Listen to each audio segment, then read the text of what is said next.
What's going on, everybody? And in today's video we're going to be giving my top 5 picks for Anaheim 1 2024. It's already here. Really quickly, in the background is Anaheim 1 replica 2024. It's on the PC. It is a mirrored version of Anaheim 1, I believe, because there's no right hand starts in this game, so that's why the track will look a bit off. And I am also using a brand new mod from Pay 2021. Go sub to his PayPal and you can get this mod for yourself on PC only, of course. You will see a couple other new riders in this video after every lap, so if you're interested in the new mod, there you go. I'm gonna quickly go over the 250 class first, and then the 450 will be more in depth. So here is the entry list for the 250 West.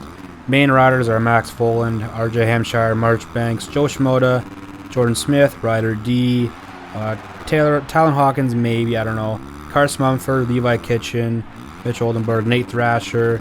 Those are probably the main guys in that class. Kind of a stacked 250 West, I guess. But I think the favorite coming into the season for the 250 West has got to be Joe Shimoda, especially after how he rode at the end of Outdoors and the SMX playoffs. Shimoda, I think, will win this championship unless he gets in his own way, getting bad starts, going down. Then really, second, third, fourth, and fifth is anybody's game. It's actually quite tough to decide. But I went with RJ Hampshire. If he doesn't go down, which he probably will, he's going to be the only guy that I think can beat Shimoda straight up. Hampshire second. Now third is Nate Thrasher. He hasn't ridden since like Atlanta of last year, coming off a pretty bad injury, so he is kind of a toss-up. Don't really know what's going to happen with him. But he's the guy that can win. So Nate Thrasher third. Then fourth, I'm going to go with Levi Kitchen on his new Kawasaki. It's really tough to judge him because in Supercross, he has good races then bad races. He gets a lot of bad starts in Supercross, so it's really hard to judge. But I think he could easily just win. And then in fifth place, I'm kind of going for a wild card here. I'm going with Ryder DeFrancisco on his new Gas team. I was going to put Jordan Smith in the top 5, but he's just probably going to crash and KO himself, so I didn't want to go with him. I thought about maybe putting in Voland, but he really does insanely well in Supercross. He could get a top 5, but I just don't see it happening. There's guys like Oldenburg that do have really good pace. Mumford has decent pace. Nick Letty. There's also Marchbanks. He could easily maybe get a podium. He's quick on the 250. But that's my top 5 for the 250 West. Let me know what yours looks like down below. So now let's get on to the 450s. I feel like I keep saying this every year when the new season starts. This has got to be the most stacked class I've ever seen in the 450s. Going down the list, you have Chase Sexton, Cooper Webb, Eli Tomac, Aaron Plessinger, Adam Cianciarulo, Shane McElrath, Dylan Ferrandis, Dean Wilson, Jet Lawrence, Jason Anderson, Malcolm Stewart, Christian Craig, Justin Cooper, Justin Hill, Justin Barsha, Derek Drake's not too bad, Justin Starling, Benny Bloss, Jorge Prado's raced in the first few rounds, Mitchell Harrison's in there. Then you also have Hunter Lawrence. Like, it is just a crazy stacked class. There's probably about 10 guys that could easily win. So it's kind of hard to really decide. The top 5 is insanely hard. It is basically just pure luck. But for 5th place, I'm going to put Jorge Prado. I know Europeans typically don't do well when they come over to Supercross. If you look at like Tom Vial, Tim Geiser, I believe DeSalle as well, they always seem to just get hurt or have bad races. But that's not always the case. Jorge Prado is only riding the first 3 rounds, I believe, for now. I don't see him winning. A podium, maybe. He gets really good starts all the time, so he could easily be top 5, top 3 and starts every single race. But I don't see him winning any races. A podium, maybe. Top 5 for sure. He could easily be outside the top 10. There's so many guys in this class. I've always been a big fan of Jorge Prado, and I think he will surprise a lot of people. I know a bunch of Americans aren't going to want to see him win, but I think Jorge Prado will be in 5th place. Now in 4th place, I'm going to put Eli Tomac. He's kind of hard to judge right now because he's coming off of that Achilles injury, so that's pretty wild. He got back on the bike in late November, I believe. He could easily just, go Tomac beast mode and win by 10 seconds, who knows. Get a top 5, have a terrible moto and get 9th or 10th. But I think Tomac on the Yamaha is a little different from the Cowie Tomac. He could win, get a podium, top 5, who knows, but I'm going to go 4th for the first round because that Achilles injury might take a bit more time before he's back to normal. Now 3rd place, I'm going to pick Ken Roxon. He usually always has great Anaheim 1s. He's a consistent top 5 guy, podium guy.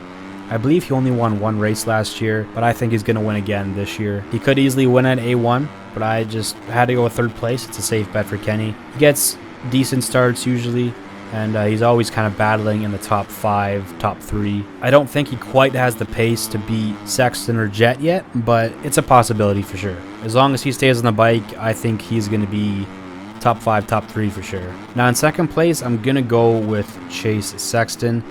He could easily win this race. Obviously, he won last year's championship, thanks to Tomac going out, but he also, hey, he kept it together on 2 wheels last year. I do like the idea of Sexton on the KTM. I think that bike's going to suit him way more. He seems to be way happier on it so far, and a new team really could unleash prime Sexton, even though he's already kind of in his prime. He could get even quicker. He usually always has great starts. He does tip over quite a lot, so I hope that is not an issue this year. If that's the case, he is going to be battling for wins every single round. He should be a podium guy almost every weekend, I believe. I don't really see him outside the top 5, even though the class is super stacked. I was going to put him number 1, but I can't really bet against Jet Lawrence until he proves me otherwise. After last year's outdoors and the SMX playoffs, it's pretty obvious that he's got the pace to compete with these guys, the big boys. I don't see him finishing outside the top 5 or off the podium realistically.